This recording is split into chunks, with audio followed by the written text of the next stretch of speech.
उस रात जब एक गरीब आदमी ने अपने घर में दावत रखी तो पूरी गांव में खुशियों की लहर दौड़ गई। हर कोई यही सोच रहा था, आज तो रहमान की किस्मत खुल गई। लेकिन किसी को ये नहीं पता था कि वो दावत खुशी नहीं, एक तूफान की शुरुआत थी। और अगले 24 घंटों में ऐसा कुछ हुआ जिसने हर इंसान की सोच बदल दी। गांव का नाम था बिसनपुर, जहां हर सुबह सूरज के साथ मेहनत शुरू होती और रात के साथ थकान खत्म। उसी गांव की किसी झोपड़ी में रहता था रहमान। रहमान का घर छोटा था, लेकिन उसके सपने बहुत बड़े थे। वो हर दिन सुबह 5 बजे उठता, पुरानी चप्पल पहनता और काम की तलाश में निकल जाता।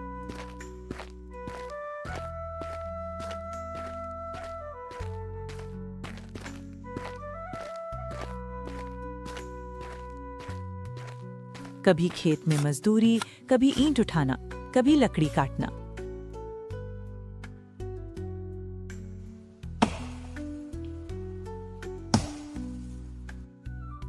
लेकिन हर दिन काम मिले ऐसा जरूरी नहीं था।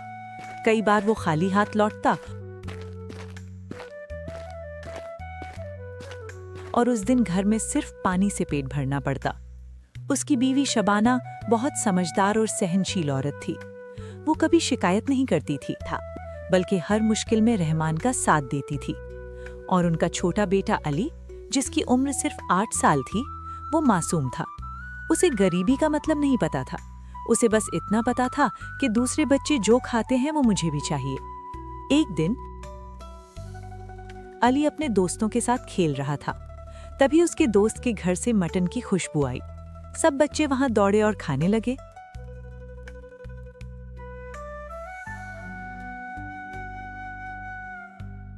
अली दरवाजे पर खड़ा था, बस देख रहा था।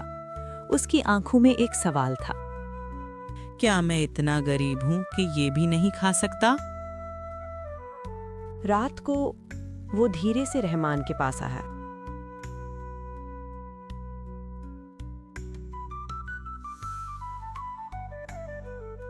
अब्बू, एक बात पूछूं? रहमान मुस्कुराया। हाँ, पूछो बेटा, क्या पूछना है? हमारे घर कभी मटन क्यों नहीं बनता? ये सुनकर रहमान अंदर से टूट गया, लेकिन उसने अपने आंसू छुपाते हुए कहा, बहुत जल्द बनेगा बेटा। उस दिन के बाद रहमान बदल गया। वो पहले से ज्यादा मेहनत करने लगा, लेकिन किस्मत उसका साथ नहीं दे रही थी। 3 दिन तक उसे काम नहीं मिला। घर में आटा खत्म हो गया, चूल्हा ठंडा हो गया। शबाना ने कहा, रहमान, छोड़ो ये सब, जो है उसी में खुश रहेंगे। लेकिन रहमान का दिल मानने को तैयार नहीं। रात को रहमान अकेला बैठा था। उसके सामने 2 रास्ते थे, बेटे की ख्वाहिश तोड़ दे या उधार लेकर पूरी करे।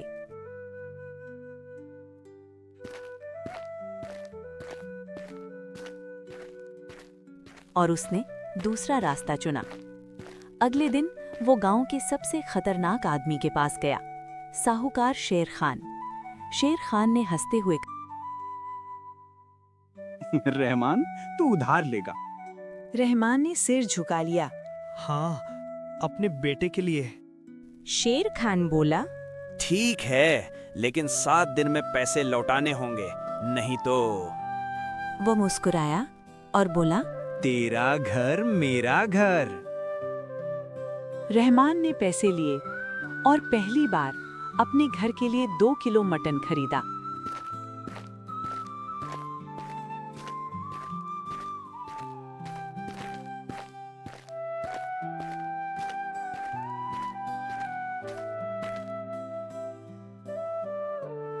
घर पहुंचते ही अली खुशी से चिल्लाया, अम्मी, आज मटन बनेगा। शबाना की आंखों में आंसू आ गए। वो बोली, इतना खर्च क्यों किया? आज मेरा बेटा खुश होगा।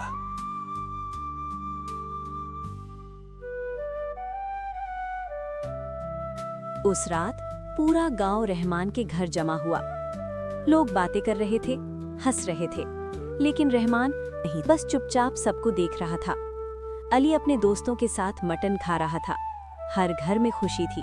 वो बार बार बोल रहा था, अब्बू ये बहुत स्वादिष्ट है। रहमान की आंखों में आंसू थे, लेकिन चेहरे पर मुस्कान। दावत खत्म हो गई, सब लोग चले गए। रात गहरी हो गई। शबाना सो गई, अली भी सो गया, लेकिन रहमान जाग रहा था। वो आसमान की तरफ देख रहा था और धीरे से बोला, या रब, मैंने अपने बेटे की खुशी पूरी कर दी। रहमान अब इस दुनिया में नहीं था। अली और शबाना दोनों अकेले रह गए। उनके यहाँ कमाने वाला कोई नहीं था। जब लोगों को सच्चाई पता चली कि रहमान ने उधार लेकर ये दावत दी थी, तो सब शर्मिंदा हो गए। उन्होंने मिलकर साहूकार का कर्ज चुका दिया और अली की पढ़ाई का जिम्मा उठाया। उस दिन एक गरीब आदमी हार गया, लेकिन उसकी मोहब्बत जीत गई और उसकी आखिरी दावत पूरे गांव की सोच बदल गई। उस दिन जब रहमान इस दुनिया को छोड़कर चला गया, तो सबको लगा उसके साथ उसकी कहानी भी खत्म हो गई। लेकिन किसी ने ये नहीं सोचा था कि उसका छोटा सा बेटा एक दिन इतिहास लिखेगा। 10 साल बीत चुके थे। बिसनपुर गांव अब पहले जैसा नहीं रहा, लेकिन एक चीज आज भी लोगों को याद थी, रहमान की आखिरी दावत। अली अब बड़ा हो चुका था, लगभग 18 साल का, पतला दुबला, लेकिन आंखों में वही आग। गांव वालों ने उसकी पढ़ाई का जिम्मा उठाया था, लेकिन जिंदगी इतनी आसान नहीं थी।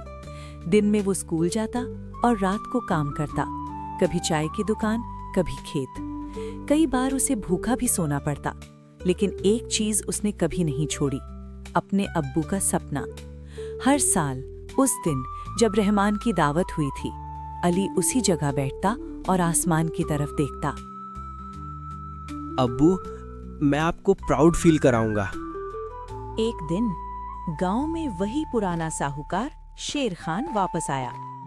उसने गांव वालों से कहा, अब ये जमीन मेरी है, कागज मेरे पास हैं। गांव वाले डर गए क्योंकि वो सब कुछ खो सकते थे।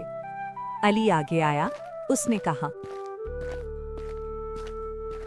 ये जमीन किसी की नहीं, ये हमारा घर है। तू कौन है? मैं रहमान का बेटा हूँ। अली ने ठान लिया कि वो अपने गांव को बचाएगा। उसने शहर जाने का फैसला किया।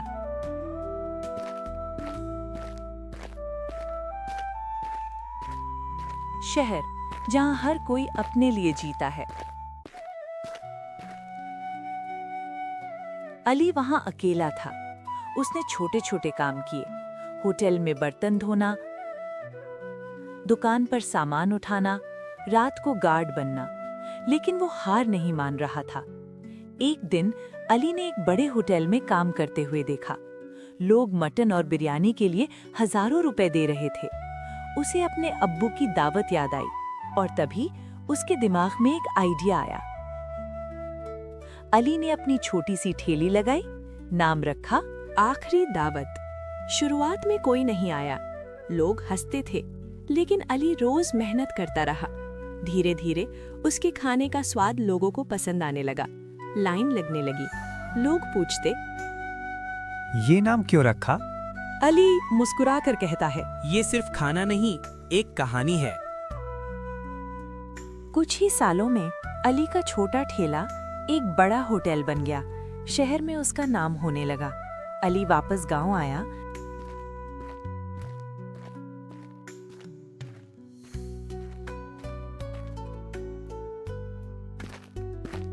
शेर खान फिर से जमीन लेने आया था, लेकिन इस बार अली अकेला नहीं था। उसके पास पैसा था और हिम्मत भी। उसने सारे कागज खरीद लिए और कहा, अब ये जमीन हमेशा गांव वालों की रहेगी। पूरा गांव रो पड़ा।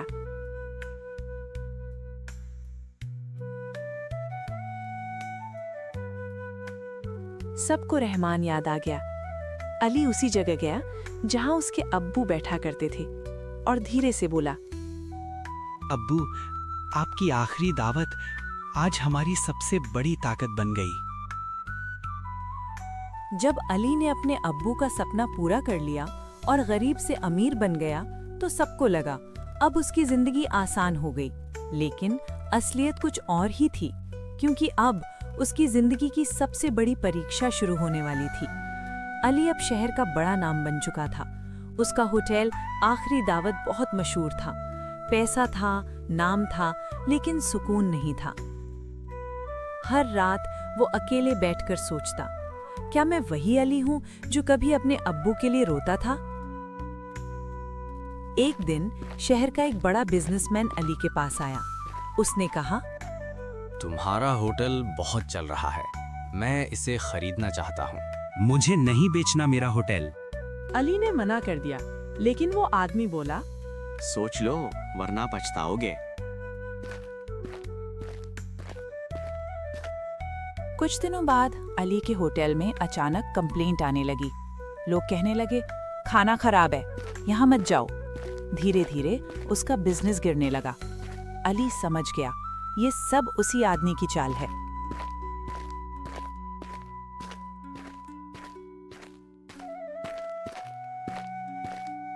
अली फिर से उसी जगह खड़ा था, जहां कभी उसके अब्बू थे।